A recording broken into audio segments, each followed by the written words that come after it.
बोलो गुरुदेव भगवान की जय। प्यारी कृष्ण कन्हैया लाल की जय। पद्म पुराण पाताल खंड। राजा सुरथ के द्वारा अश्व का पकड़ा जाना, राजा की भक्ति और उनके प्रभाव का वर्णन, अंगद का दूत बनकर राजा के यहाँ जाना और राजा का युद्ध के लिए तैयार होना। शेष जी कहते हैं, उस श्रेष्ठ अश्व को अनेकों राजाओं से भरे हुए भारतवर्ष में लीलापूर्वक भ्रमण करते 7 महीने व्यतीत हो गए। उसने हिमालय के निकट बहुत से देशों में विचरण किया, किंतु श्री रामचंद्र जी के बल का स्मरण करके कोई उसे पकड़ ना सका। अंग बंग और कलिंग देश के राजाओं ने तो उस अश्व का भली भांति स्तवन किया। वहां से आगे बढ़ने पर वह राजा सुरथ के मनोहर नगर में पहुंचा, जो अदिति का कुंडल गिरने के कारण कुंडल के ही नाम से प्रसिद्ध था। वहां के लोग कभी धर्म का उल्लंघन नहीं करते थे। वहां की जनता प्रतिदिन प्रेम पूर्वक श्री रामचंद्र जी का स्मरण किया करती थी। उस नगर के मनुष्य नित्य प्रति अश्वत्थ और तुलसी की पूजा करते थे। वे सब के सब श्री रघुनाथ जी के सेवक थे, पाप से कोसों दूर रहते थे। वहां के सुंदर देवालयों में श्री रघुनाथ जी की प्रतिमा शोभा पाती थी तथा कपट रहित शुद्ध चित्त वाले नगर निवासी प्रतिदिन वहां जाकर भगवान की पूजा करते थे। उनकी जिह्वा पर केवल भगवान का नाम शोभा पाता था, झगड़े फसाद की चर्चा नहीं। उनके हृदय में भगवान का ही ध्यान होता, कामना या फल की स्मृति नहीं होती थी। वहां के सभी देहधारी पवित्र थे। श्री रामचंद्र जी की कथा वार्ता से ही उनका मन बहलाव होता था। वे सब प्रकार के दुर्व्यसनों से रहित थे, अतः कभी भी जुआ नहीं खेलते थे। उस नगर में धर्मात्मा, सत्यवादी एवं महाबली राजा सुरथ निवास करते थे, जिनका चित्त श्री रघुनाथ जी के चरणों का स्मरण करके सदा आनंद मग्न रहा करता था। वे भगवत प्रेम में मस्त रहते थे। राम भक्त राजा सुरथ की महिमा का मैं क्या वर्णन करूं। उनके समस्त गुण भूमंडल में विस्तृत होकर सबके पापों का परिमार्जन कर रहे हैं। एक समय राजा के कुछ सेवक टहल रहे थे। उन्होंने देखा चंदन से चर्चित अश्वमेध का अश्व आ रहा है। निकट से देखने पर उन्हें मालूम हुआ कि यह नेत्र और मन को मोहने वाला अश्व श्री रामचंद्र जी का छोड़ा हुआ है। यह जानकर वे बड़े प्रसन्न हुए और उत्सुक भाव से राजसभा में जाकर वहां बैठे हुए महाराज को सूचना देते हुए बोले, स्वामिन, अयोध्या नगरी के स्वामी जो श्री रघुनाथ जी हैं, उनका छोड़ा हुआ अश्वमेध योग्य अश्व सर्वत्र भ्रमण कर रहा है। वह अनुचरों सहित आपके नगर के निकट आ पहुंचा है।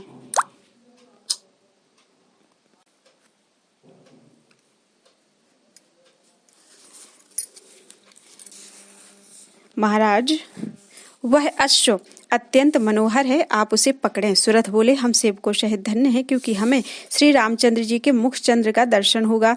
करोड़ों योद्धाओं से घिरे हुए उस अश्व को आज मैं पकड़ूंगा और तभी छोड़ूंगा जब श्री रघुनाथ जी चिरकाल से अपना चिंतन करने वाले मुझ भक्त पर कृपा करने के लिए स्वयं यहाँ पदार्पण करेंगे।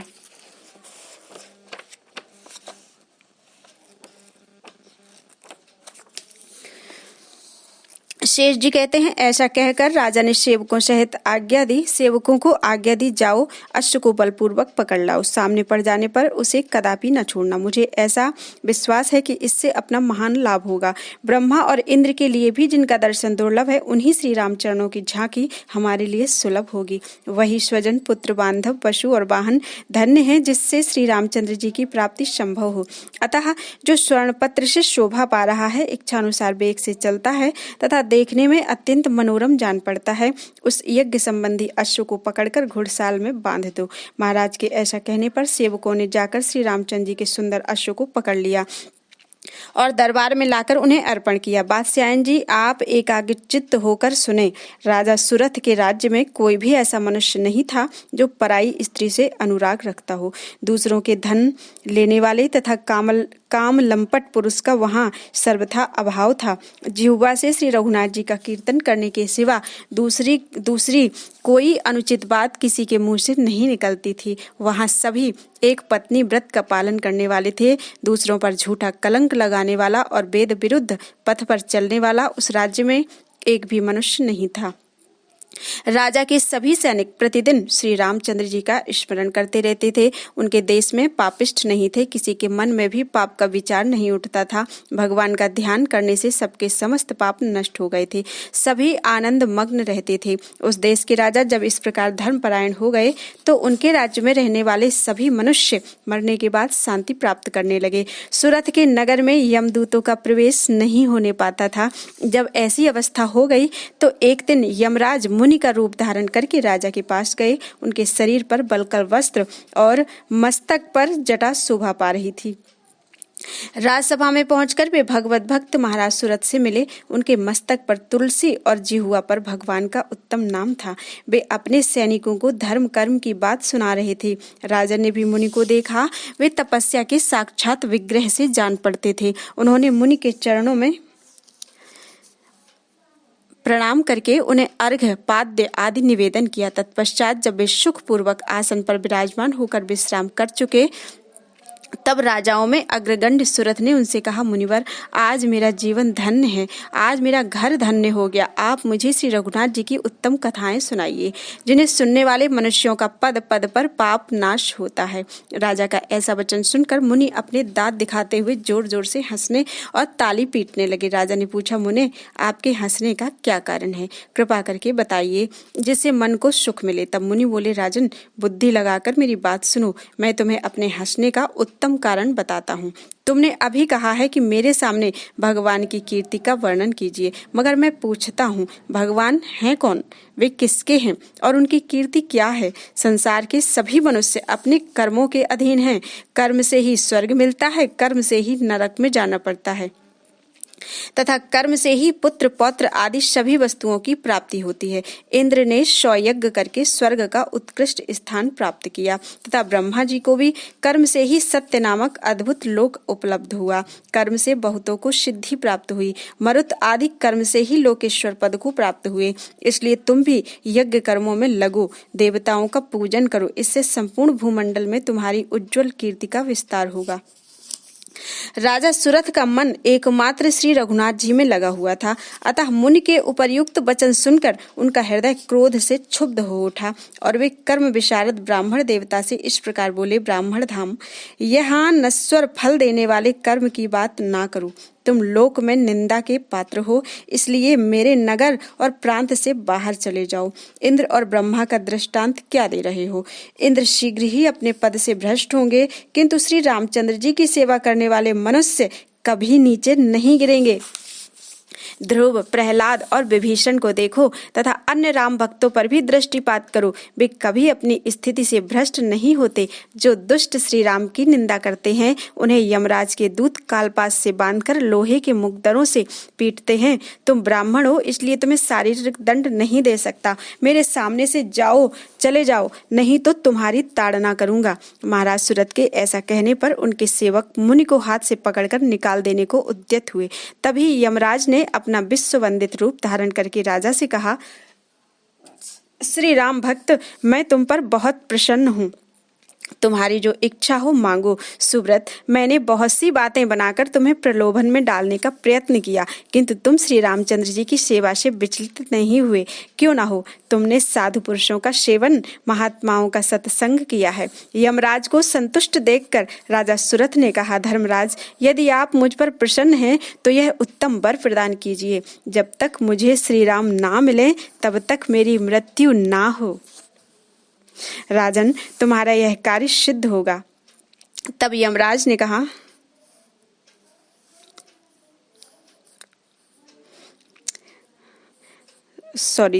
थोड़ा सा पीछे जाते हैं। जब तक मुझे श्री राम ना मिले तब तक मेरी मृत्यु ना हो, आपसे मुझे कभी भय ना हो। तब यमराज ने कहा, राजन, तुम्हारा यह कार्य सिद्ध होगा। श्री रघुनाथ जी तुम्हारे सब मनोरथ पूर्ण करेंगे। यूं कहकर धर्मराज ने हरिभक्ति परायण राजा की प्रशंसा की और वहां से अदृश्य होकर वे अपने लोक को चले गए। तदनंतर श्री रामचंद्र जी की सेवा में लगे रहने वाले धर्मात्मा राजा ने अत्यंत हर्ष में भरकर अपने सेवकों से कहा, मैंने महाराज श्री रामचंद्र जी के अश्व को पकड़ा है, इसलिए तुम सब लोग युद्ध के लिए तैयार हो जाओ। मैं जानता हूँ तुमने युद्ध कला में पूरी प्रवीणता प्राप्त की है। महाराज की ऐसी आज्ञा पाकर उनके सभी महाबली योद्धा थोड़ी ही देर में तैयार हो गए और शीघ्रतापूर्वक दरबार के सामने उपस्थित हुए। राजा के 10 वीर पुत्र थे, जिनके नाम थे चंपक, मोहक, रिपुंजय, दुर्वार, प्रतापी, बलमोदक, हर्यक्ष, सहदेव, भूरिदेव तथा असुतापन। ये सभी अत्यंत उत्साहपूर्वक तैयार होकर युद्ध क्षेत्र में जाने की इच्छा प्रकट करने लगे। इधर शत्रुघ्न ने शीघ्रता के साथ आकर अपने सेवकों से पूछा, यज्ञ संबंधी अश्व कहाँ है? वे बोले, महाराज हम लोग पहचानते तो नहीं, परंतु कुछ योद्धा आए थे जो हमें हटाकर घोड़ों को साथ ले इस नगर में गए हैं। उनकी बात सुनकर शत्रुघ्न ने सुमति से कहा, मंत्रीवर, यह किसका नगर है? कौन इसका स्वामी है जिसने मेरे अश्व का अपहरण किया है? मंत्री बोले, राजन, यह परम मनोहर नगर कुंडलपुर के नाम से प्रसिद्ध है। इसमें महाबली धर्मात्मा राजा सुरथ निवास करते हैं। वे सदा धर्म में लगे रहते हैं और श्री रामचंद्र जी के युगल चरणों के उपासक हैं। श्री हनुमान जी की भांति ये भी मन, वाणी और क्रिया द्वारा भगवान की सेवा में ही तत्पर रहते हैं। शत्रुघ्न बोले, यदि इन्होंने ही श्री रघुनाथ जी के अश्व का अपहरण किया हो तो इनके साथ कैसा बर्ताव करना चाहिए? सुमति ने कहा, महाराज, राजा सुरथ के पास कोई बातचीत करने में कुशल दूत भेजना चाहिए। यह सुनकर शत्रुघ्न ने अंगद से विनय युक्त वचन कहा, बाली कुमार, यहाँ से पास ही जो राजा सुरथ का विशाल नगर है, वहां दूत बनकर जाओ और राजा से कहो कि आपने जानकर या अनजाने में यदि श्री रामचंद्र जी के अश्व को पकड़ लिया है तो उसे लौटा दें अथवा वीरों से भरे हुए युद्ध क्षेत्र में पधारें। अंगद ने बहुत अच्छा कहकर शत्रुघ्न की आज्ञा स्वीकार की और राजसभा में गए। वहां उन्होंने राजा सुरथ को देखा, जो वीरों के समूह से घिरे हुए थे। उनके मस्तक पर तुलसी की मंजरी थी और जिह्वा से श्री रामचंद्र जी का नाम लेते हुए वे अपने सेवकों को उन्हीं की कथा सुना रहे थे। राजा भी मनोहर शरीरधारी बानर को देखकर समझ गए कि ये शत्रुघ्न के दूत हैं। तथापि बाली कुमार से इस प्रकार बोले, बानर राज, बताओ तुम किस लिए और कैसे यहाँ आए हो? तुम्हारे आने का सारा कारण जानकर मैं उसके अनुसार कार्य करूंगा।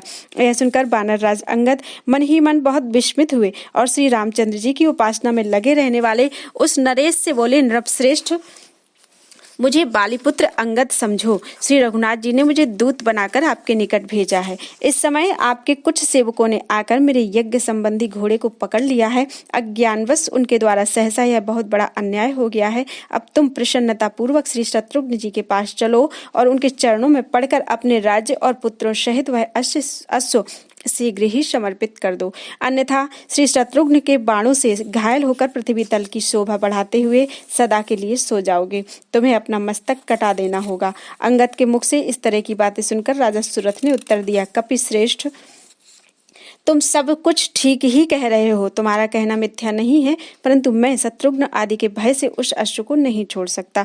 यदि भगवान श्री राम स्वयं ही आकर मुझे दर्शन दें तो मैं उनके चरणों में प्रणाम करके पुत्रों सहित अपना राज्य, कुटुंब, धन धान्य तथा प्रचुर सेना सब कुछ समर्पण कर दूंगा। क्षत्रियों का धर्म ही ऐसा है कि उन्हें स्वामी से भी विरोध करना पड़ता है, उसमें भी यह धार्मिक युद्ध है। मैं केवल श्री रामचंद्र जी के दर्शन की इच्छा से ही युद्ध कर रहा हूँ। यदि श्री रघुनाथ जी मेरे घर पर नहीं पधारेंगे तो मैं इस समय शत्रुघ्न आदि सभी प्रधान वीरों को क्षण भर में जीतकर कैद कर लूंगा। अंगद बोले, राजन, जिन्होंने मानधाता के शत्रु लवण नामक दैत्य को खेल में ही मार डाला था, जिनके द्वारा संग्राम में कितने ही बलवान बैरी परास्त हुए हैं, तथा जिन्होंने इच्छानुसार चलने वाले विमान पर बैठे हुए विद्युन्माली नामक राक्षस का वध किया है, उन्हीं वीर शिरोमणि श्री शत्रुघ्न को तुम कैद करोगे? मुझे तो ऐसा जान पड़ता है तुम्हारी बुद्धि मारी गई है। श्रेष्ठ अस्त्रों का ज्ञाता महाबली पुष्कल, जिसने युद्ध में रुद्र के प्रधान गण वीरभद्र के छक्के छुड़ा दिए थे, श्री शत्रुघ्न का भतीजा है। श्री शत्रुघ्न जी के चरण कमलों का चिंतन करने वाले हनुमान जी भी सदा उनके निकट ही रहते हैं। तुमने हनुमान जी के अनेकों पराक्रम सुने होंगे। उन्होंने त्रिकूट पर्वत सहित समूची लंकापुरी को क्षण भर में फूंक डाला और दुष्ट बुद्धि वाले राक्षस राज रावण के पुत्र अक्षय कुमार को मौत के घाट उतार दिया। अपने सैनिकों की जीवन रक्षा के लिए वे देवताओं सहित द्रोण पर्वत को अपनी पूंछ के अग्रभाग में लपेटकर कई बार लाए हैं। हनुमान जी का चरित्र बल कैसा है, इस बात को श्री रघुनाथ जी ही जानते हैं। इसलिए अपने प्रिय सेवक इस पवन कुमार को वे मन से तनिक भी नहीं विसारते। वानर राज सुग्रीव आदि वीर जो सारी पृथ्वी को ग्रस लेने की शक्ति रखते हैं, राजा शत्रुघ्न का रुख जो होते हुए उनकी सेवा करते हैं। कुशध्वज नील रत्न महान अष्टवेत्ता रिपुताप प्रतापाप्रय सुबाहु विमल सुमद और श्री राम भक्त सत्यवादी राजा वीरमणि ये तथा अन्य भूपाल श्री शत्रुघ्न की सेवा में रहते हैं। इन वीरों के समुद्र में एक मच्छर के समान तुम्हारी क्या हस्ती है। इन बातों को भली भांति समझ कर चलो। शत्रुघ्न जी बड़े दयालु हैं, उन्हें पुत्रों सहित अश्व समर्पित करके तुम कमल नयन श्री रामचंद्र जी के पास जाना। वहीं उनका दर्शन करके अपने शरीर और जन्म दोनों को सफल बना सकते हो। शेष जी कहते हैं, इस प्रकार अनेक तरह की बातें करते हुए दूत ने राजा से कहा, यदि मैं मन वाणी और क्रिया द्वारा श्री राम का ही भजन करता हूँ तो वे मुझे शीघ्र दर्शन देंगे, अन्यथा श्री राम भक्त हनुमान आदि वीर मुझे बलपूर्वक बांध लें और घोड़ों को छीन ले जाएं। दूत, तुम जाओ, राजा शत्रुघ्न से मेरी कही हुई बातें सुना दो। अच्छे अच्छे योद्धा तैयार हों, मैं अभी युद्ध के लिए चलता हूँ। यह सुनकर वीर अंगद मुस्कुराते हुए वहां से चल दिए। वहां पहुंचकर राजा सुरथ की कही हुई बातें उन्होंने ज्यों की त्यों कहे सुनाई। बोलो वृंदावन बिहारी लाल की जय। युद्ध में चंपक के द्वारा पुष्कल का बांधा जाना, हनुमान जी का चंपक को मूर्छित करके पुष्कल को छुड़ाना, सुरथ का हनुमान और शत्रुघ्न आदि को जीतकर अपने नगर में ले जाना तथा श्री राम के आने से सबका छुटकारा होना। बोलो वृंदावन बिहारी लाल की जय। शेष जी कहते हैं, अंगद के मुख से सुरथ का संदेश सुनकर युद्ध की कला में निपुणता रखने वाले समस्त योद्धा संग्राम के लिए तैयार हो गए। सभी वीर उत्साह से भरे थे, सबके सब रण कर्म में कुशल थे। वे नाना प्रकार के स्वरों में ऐसी गर्जनाएं करते थे जिन्हें सुनकर कायरों को भी भय होता था। इसी समय राजा सुरथ अपने पुत्रों और सैनिकों के साथ युद्ध क्षेत्र में आए। जैसे समुद्र प्रलय काल में पृथ्वी को जल से आप्लावित कर देता है, उसी प्रकार वे हाथी रथ घोड़े और पैदल योद्धाओं को साथ लेकर पृथ्वी को आच्छादित करते हुए दिखाई दिए। उनकी सेना में शंखनाद और विजय गर्जना का कोलाहल छा रहा था। इस प्रकार राजा सुरथ को युद्ध के लिए उद्यत देख शत्रुघ्न ने सुमति से कहा, महामते, ये राजा अपनी विशाल सेना से घिरकर आ पहुंचे। अब हम लोगों का जो कर्तव्य हो उसे बताओ। सुमति ने कहा, अब यहाँ सब प्रकार के अस्त्र शस्त्रों का ज्ञान रखने वाले पुष्कल आदि युद्ध विशारद वीरों को अधिक संख्या में उपस्थित होकर शत्रुओं से लोहा लेना चाहिए। वायुनंदन हनुमान जी महान शौर्य से संपन्न हैं, अतः यही राजा सुरथ के साथ युद्ध करें। शेष जी कहते हैं, प्रधानमंत्री सुमति इस प्रकार की बातें बता रहे थे कि सुरथ के उद्धत राजकुमार रणभूमि में पहुंचकर अपनी धनुष की टंकार करने लगे। उन्हें देखकर पुष्कल आदि महाबली योद्धा धनुष लिए अपने अपने रथों पर बैठकर आगे बढ़े। उत्तम अस्त्रों के ज्ञाता वीर पुष्कल चंपक के साथ भिड़ गए और महावीर जी से सुरक्षित होकर द्वैरथ युद्ध की रीति से लड़ने लगे। जनक कुमार लक्ष्मी निधि ने कुशध्वज को साथ लेकर मोहक का सामना किया। रिपुंजय के साथ विमल, दुर्वार के साथ सुबाहु, प्रतापी के साथ प्रतापाग्रय, बलमोद के से अंगद, हरियक्ष से नीलरत्न, सहदेव से सत्यवान, भूरिदेव से महाबली, राजा वीरमणि और असुताप के साथ उग्राश्व युद्ध करने लगे। ये सभी युद्ध कर्म में कुशल, सब प्रकार के अस्त्र शस्त्रों में प्रवीण तथा बुद्धि विशारद थे, अतः सबने घोर द्वंद्व युद्ध किया। बादशाह जी, इस प्रकार घमासान युद्ध छिड़ जाने पर सुरथ के पुत्रों द्वारा शत्रुघ्न की सेना का भारी संहार हुआ। युद्ध आरंभ होने के पहले पुष्कल ने चंपक से कहा, राजकुमार, तुम्हारा क्या नाम है? तुम धन्य हो जो मेरे साथ युद्ध करने के लिए आ पहुंचे। चंपक ने कहा, वीरवर, यहाँ नाम और कुल से युद्ध नहीं होगा, तथापि मैं तुम्हें अपने नाम और बल का परिचय देता हूँ। श्री रघुनाथ जी ही मेरी माता तथा वे ही मेरे पिता हैं। श्री राम ही मेरे बंधु और श्री राम ही मेरे स्वजन हैं। मेरा नाम रामदास है। मैं सदा श्री रामचंद्र जी की ही सेवा में रहता हूँ। भक्तों पर कृपा करने वाले श्री रामचंद्र जी ही मुझे इस युद्ध से पार लगाएंगे। अब लौकिक दृष्टि से अपना परिचय देता हूँ। मैं राजा सुरथ का पुत्र हूँ। मेरी माता का नाम वीरवती है। अपने नाम का उच्चारण निषिद्ध है, इसलिए मैं उसे संकेत से बता रहा हूँ। मेरे नाम का एक वृक्ष होता है जो बसंत ऋतु में खिलकर अपने आसपास के सभी प्रदेश को शोभा संपन्न बना देता है। यद्यपि उसका पुष्प रस का भंडार होता है, तथापि मधु से मोहित भ्रमर उसका परित्याग कर देते हैं, उससे दूर ही रहते हैं। वह फूल जिस नाम से पुकारा जाता है, उसे ही मेरा भी मनोहर नाम समझो। अच्छा, अब तुम इस संग्राम में अपने बाणों द्वारा युद्ध करो, मुझे कोई भी जीत नहीं सकता। चंपक की बात सुनकर पुष्कल का चित्त संतुष्ट हो गया। अब वे उसके ऊपर करोड़ों बाणों की वर्षा करने लगे। तब चंपक ने भी कुंपित होकर अपने धनुष पर प्रत्यंचा चढ़ाई और शत्रु समुदाय को विदीर्ण करने वाले तीखे बाणों को छोड़ना आरंभ किया, किंतु महावीर पुष्कल ने उसके उन बाणों को काट डाला। यह देख चंपक ने पुष्कल की छाती में प्रहार करने के लिए 100 बाणों का संधान किया, किंतु पुष्कल ने तुरंत ही उनके भी टुकड़े टुकड़े कर डाले तथा अत्यंत कोप में भरकर बाणों की बौछार आरंभ कर दी। बाणों की वह वर्षा अपने ऊपर आती देख चंपक ने साधु साधु कहकर पुष्कल की प्रशंसा करते हुए उन्हें अच्छी तरह घायल किया। पुष्कल सब शस्त्रों की ज्ञाता थे। उन्होंने चंपक को महापराक्रमी जानकर अपने धनुष पर ब्रह्मास्त्र का प्रयोग किया। उधर चंपक भी कुछ कम नहीं था, उसने भी सब प्रकार के अस्त्र शस्त्रों की विद्वता प्राप्त की थी। पुष्कल के छोड़े हुए अस्त्र को देखकर उसे शांत करने के लिए उसने भी ब्रह्मास्त्र का ही प्रयोग किया। दोनों अस्त्रों के तेज जब एकत्रित हुए तो लोगों ने समझा अब प्रलय हो जाएगा, किंतु जब शत्रु का अस्त्र अपने अस्त्र से मिलकर एक हो गया तो चंपक ने पुनः उसे शांत कर दिया। चंपक का वह अद्भुत कर्म देखकर पुष्कल ने खड़ा रहे कहते हुए उस पर असंख्य बाणों का प्रहार किया, किंतु महामना चंपक ने पुष्कल के छोड़े हुए बाणों की परवाह ना करके उनके प्रति भयंकर बाण रामास्त्र का प्रयोग किया। पुष्कल उसे काटने का विचार कर रहे थे कि उस बाण ने आकर उन्हें बांध लिया। इस प्रकार वीरवर चंपक ने पुष्कल को बांधकर अपने रथ पर बिठा लिया। उनके बांधे जाने पर सेना में महान हाहाकार मचा। समस्त योद्धा भागकर शत्रुघ्न के पास चले गए। उन्हें भागते देख शत्रुघ्न ने हनुमान जी से पूछा, मेरी सेना तो बहुतेरे वीरों से अलंकृत है, फिर किस वीर ने उसे भगाया है? तब हनुमान जी ने कहा, राजन, शत्रु वीरों का दमन करने वाला वीरवर चंपक पुष्कल को बांधकर लिए जा रहा है। उनकी ऐसी बात सुनकर शत्रुघ्न क्रोध से जल उठे और पवन कुमार से बोले, आप शीघ्र ही पुष्कल को राजकुमार के बंधन से छुड़ाइए। यह सुनकर हनुमान जी ने कहा, बहुत अच्छा। फिर वे पुष्कल को चंपक की कैद से मुक्त कराने के लिए चल दिए।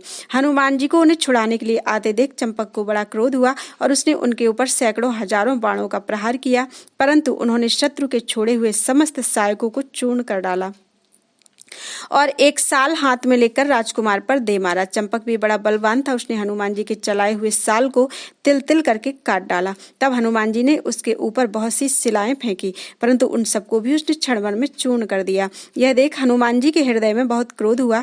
वे यह सोचकर कि यह राजकुमार बहुत पराक्रमी है, उसके पास आए और उसे हाथ से पकड़कर आकाश में उड़ गए। अब चंपक आकाश में ही खड़ा होकर हनुमान जी से युद्ध करने लगा। उसने बाहु युद्ध करके कपिश्रेष्ठ हनुमान जी को बहुत चोट पहुंचाई। उसका बल देखकर हनुमान जी ने हंसते हंसते पुनः उसका एक पैर पकड़ लिया और उसे 100 बार घुमाकर हाथी के हौदे पर पटक दिया। वहां से धरती पर गिरकर वह बलवान राजकुमार मूर्छित हो गया। उस समय चंपक के अनुगामी सैनिक हाहाकार करके चीख उठे और हनुमान जी ने चंपक के पास में बंधे हुए पुष्कल को छुड़ा लिया। चंपक को पृथ्वी पर पड़ा देख बलवान राजा सुरथ पुत्र के दुख से व्याकुल हो उठे और रथ पर सवार होकर हनुमान जी के पास गए। वहां पहुंचकर उन्होंने कहा, कपिश्रेष्ठ, तुम धन्य हो, तुम्हारा बल और पराक्रम महान है, जिसके द्वारा राक्षसों की पूरी लंका में तुमने श्री रघुनाथ जी के बड़े बड़े कार्य सिद्ध किए।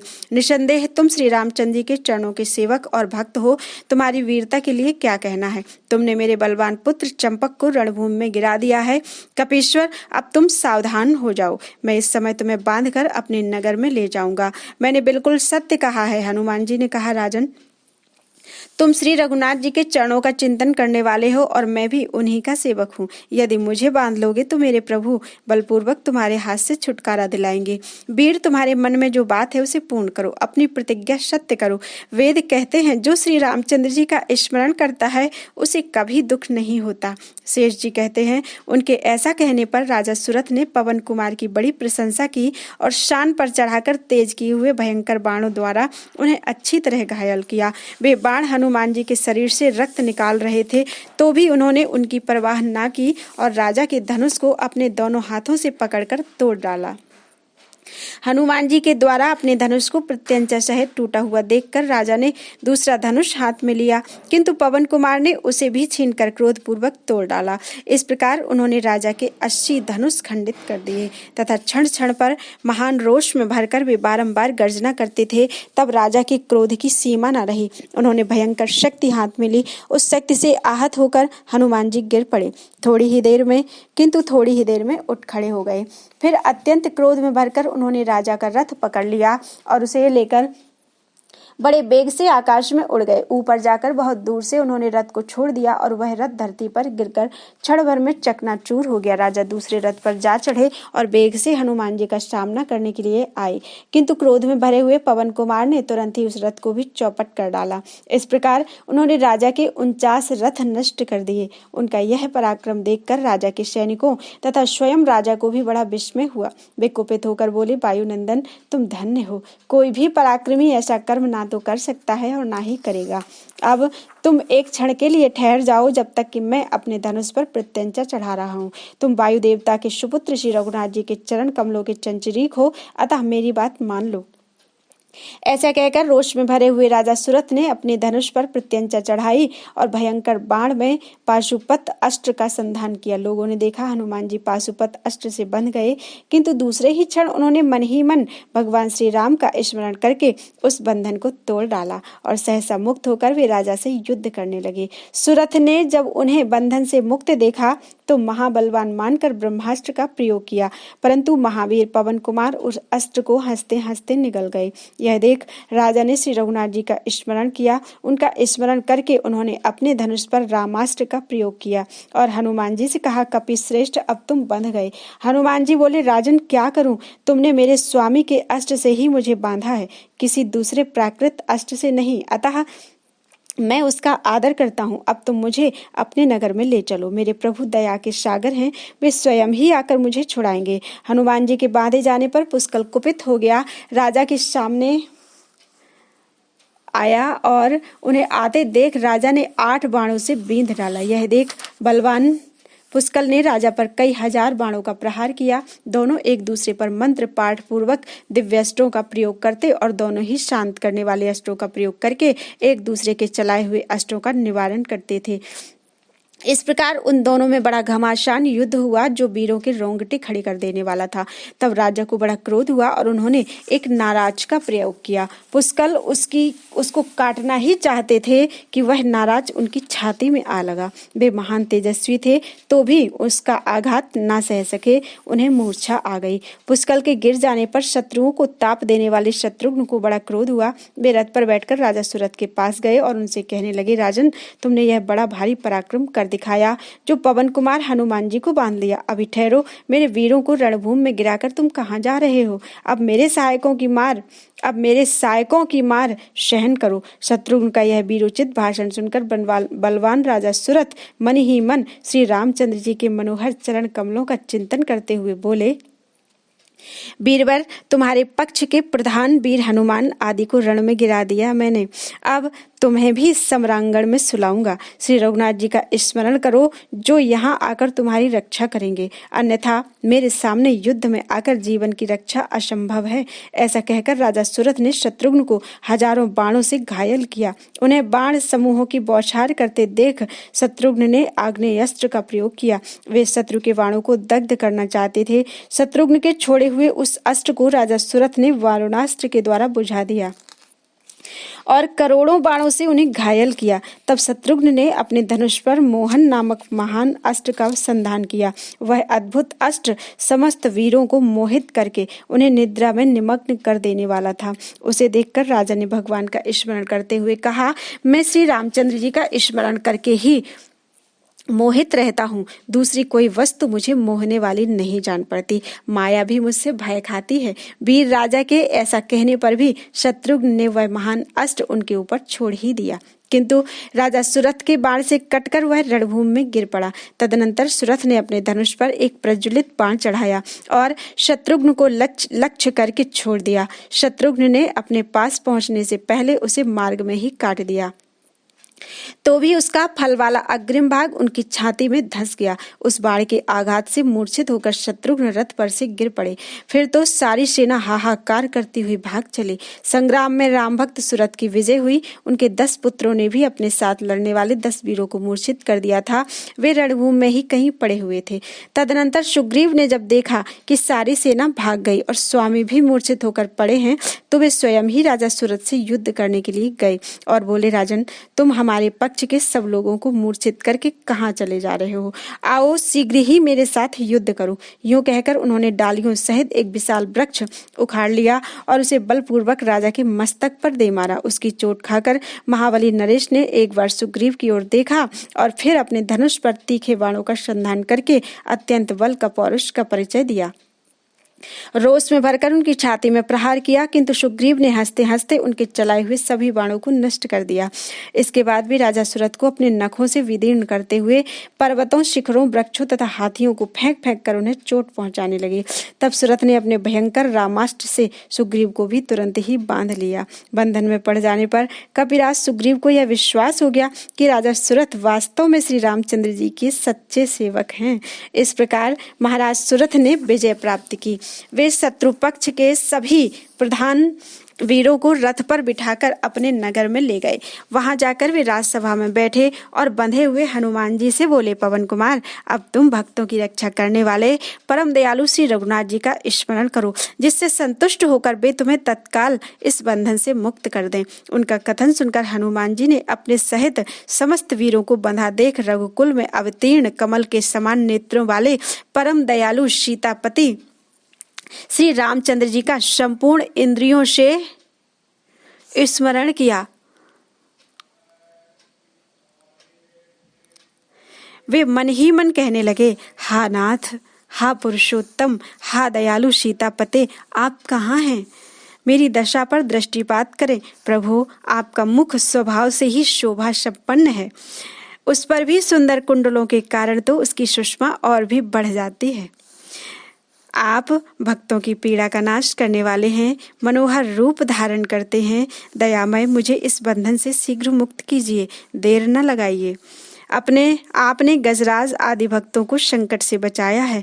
दानव वंश रूपी अग्नि की ज्वाला में जलते हुए देवताओं की रक्षा की है तथा दानवों को मारकर उनकी पत्नियों के मस्तक की केश राशि को भी बंधन से मुक्त किया है। वे विधवा होने के कारण कभी केश नहीं बांधती। करुणानिधे, अब मेरी भी सुध लीजिए। नाथ, बड़े बड़े सम्राट भी आपके चरणों का पूजन करते हैं। इस समय आप यज्ञ कर्म में लगे हुए हैं, मुनीश्वरों के साथ धर्म का विचार कर रहे हैं, और यहाँ मैं सुरथ के द्वारा गाढ़ बंधन में बांधा गया हूँ। महापुरुष देव, शीघ्र आकर मुझे छुटकारा दीजिए। प्रभु, संपूर्ण देवेश्वर भी आपके चरण कमलों की अर्चना करते हैं। यदि इतने स्मरण के बाद भी आप हम लोगों को इस बंधन से मुक्त नहीं करेंगे तो संसार खुश होकर आपकी हंसी उड़ाएगा। इसलिए अब आप विलंब न कीजिए, हमें शीघ्र छुड़ाइए। जगत के स्वामी कृपा निधान श्री रघुवीर जी ने हनुमान जी की प्रार्थना सुनी और अपने भक्त को बंधन से मुक्त करने के लिए वे तीव्रगामी पुष्पक विमान पर चढ़कर तुरंत चल दिए। हनुमान जी ने देखा भगवान आ गए। उनके पीछे लक्ष्मण और भरत हैं तथा साथ में मुनियों का समुदाय शोभा पा रहा है। अपने स्वामी को आया देख हनुमान जी ने सुरथ से कहा, राजन देखो, भगवान दया करके अपने भक्त को छुड़ाने के लिए आ गए। पूर्व काल में जिस प्रकार इन्होंने स्मरण करने मात्र से पहुंचकर अनेक भक्तों को संकट से मुक्त किया है, उसी प्रकार आज बंधन में पड़े हुए मुझको भी छुड़ाने के लिए मेरे प्रभु आ पहुंचे। श्री रामचंद्र जी एक ही क्षण में यहाँ आ पहुंचे। यह देखकर राजा सुरथ प्रेम मगन हो गए और उन्होंने भगवान को सैकड़ों बार प्रणाम किया। श्री राम ने भी चतुर्भुज रूप धारण करके अपने भक्त सुरथ को भुजाओं में कसकर छाती से लगा लिया और आनंद के आंसुओं से उनका मस्तक भिगोते हुए कहा, राजन, तुम धन्य हो, आज तुमने बड़ा भारी पराक्रम दिखाया है। कपिराज हनुमान सबसे बढ़कर बलवान हैं, किंतु इनको भी तुमने बांध लिया।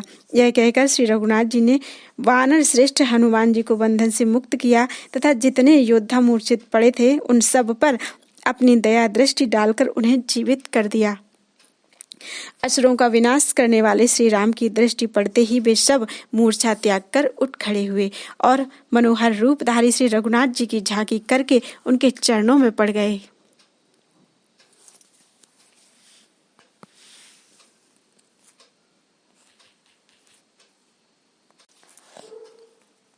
भगवान ने उनसे कुशल पूछी तो वे सुखी होकर बोले, भगवान आपकी कृपा से सब कुशल है।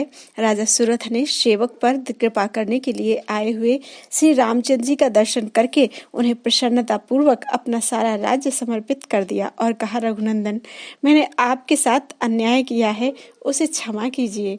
श्री राम बोले, राजन क्षत्रियों का यह धर्म ही है, उन्हें स्वामी के साथ भी युद्ध करना पड़ता है। तुमने संग्राम में समस्त वीरों को संतुष्ट करके बड़ा उत्तम कार्य किया है। भगवान के ऐसा कहने पर राजा सुरथ ने अपने पुत्रों के साथ उनका पूजन किया। तदनंतर श्री रामचंद्र जी 3 दिन तक वहां ठहरे रहे। चौथे दिन राजा की अनुमति लेकर वे इच्छानुसार चलने वाले पुष्पक विमान द्वारा वहां से चले गए। उनका दर्शन करके सबको बड़ा विस्मय हुआ और सब लोग उनकी मनोहारिणी कथाएं कहने सुनने लगे। इसके बाद महाबली राजा सुरथ ने चंपक को अपने नगर के राज्य पर स्थापित कर दिया और स्वयं शत्रुघ्न के साथ जाने का विचार किया। शत्रुघ्न ने अपना अश्व पाकर भेरी बजवाई तथा सब ओर नाना प्रकार के शंखों की ध्वनि कराई। तत्पश्चात उन्होंने यज्ञ संबंधी अश्व को आगे जाने के लिए छोड़ा और स्वयं राजा सुरथ के साथ अनेकों देशों में भ्रमण करते रहे, किंतु कहीं किसी भी बलवान ने घोड़े को नहीं पकड़ा। बोलो वृंदावन बिहारी लाल की जय।